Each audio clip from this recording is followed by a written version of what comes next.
Hello friends, welcome to சுவை தேடி. இன்னைக்கு நம்ம சேனலில் சப்பாத்தி நூடுல்ஸ் எப்படி செய்கிறதுன்னு பார்க்க போகிறோம். நான் சப்பாத்தி நூடுல்ஸ் செய்கிறதுக்கு இன்றைக்கி 3 சப்பாத்தி எடுத்திருக்கேன். இப்போ இதை நம்ம நூடுல்ஸ் மாதிரி சின்ன சின்னதாக கட் பண்ணிக்கணும்.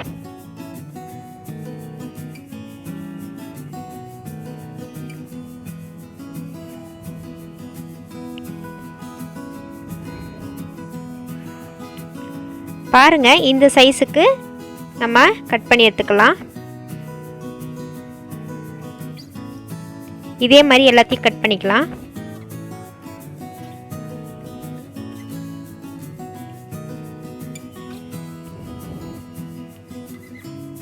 உங்களுக்கு ஸ்ட்ரைட்டாக கட் பண்ண கஷ்டமாக இருந்துச்சுன்னா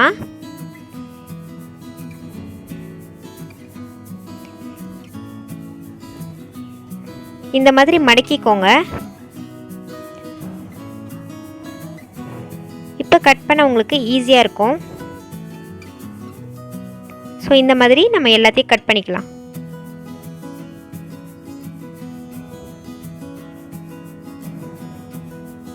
இப்போ எல்லாத்தையும் கட் பண்ணியாச்சு.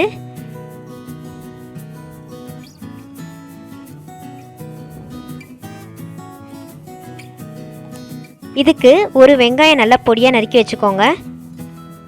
2 பச்சை மிளகா, 2 தக்காளி, 1 டீஸ்பூன் வினிகர், 1 இன்ச் இஞ்சி நல்லா பொடியாக நறுக்கிக்கணும், 5-6 பல்லு பூண்டு, கொஞ்சம் கொத்தமல்லி, 1 டீஸ்பூன் மிளகாய்த்தூள், 1/2 teaspoon garam masala, 1/2 teaspoon dry mango powder, 1/2 teaspoon chaat masala, 1 teaspoon தனியாத்தூள்.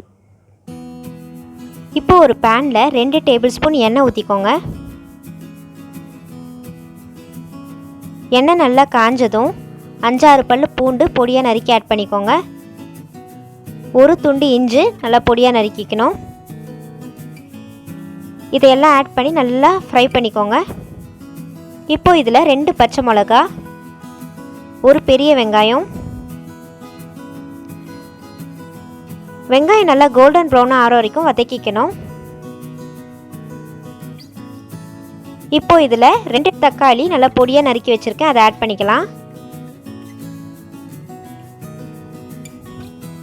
தக்காளி நல்லா பச்சை வாசம் போனதும் நம்ம மசாலா ஆட் பண்ணிக்கலாம்.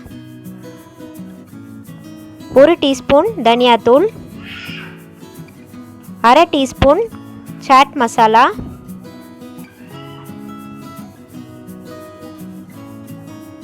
1/2 teaspoon dry mango powder,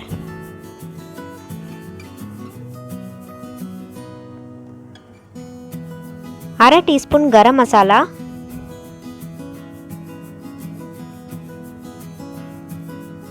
1 teaspoon மிளகாய்த்தூள். இங்கே காரத்துக்கு தகுந்த மாதிரி போட்டுக்கோங்க. தேவையான அளவு உப்பு. இப்போ நல்லா எல்லாம் கோட் ஆகிற மாதிரி வதக்கிக்கலாம்.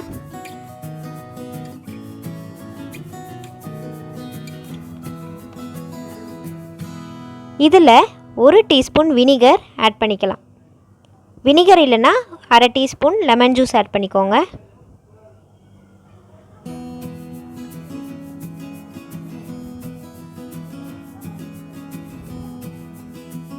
இப்போது மசாலாவில் நம்ம சப்பாத்தியை கட் பண்ணி வச்சுருந்தோம்ல, அதை ஆட் பண்ணிக்கலாம். மசாலா நல்லா ஈவனாக எல்லா பக்கமும் கோட் ஆகிற மாதிரி நல்லா மிக்ஸ் பண்ணி விட்டுக்கோங்க.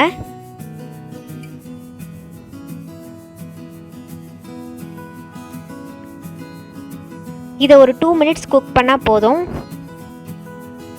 இப்போ இதில் கொத்தமல்லி தூவி நம்ம இறக்கிக்கலாம்.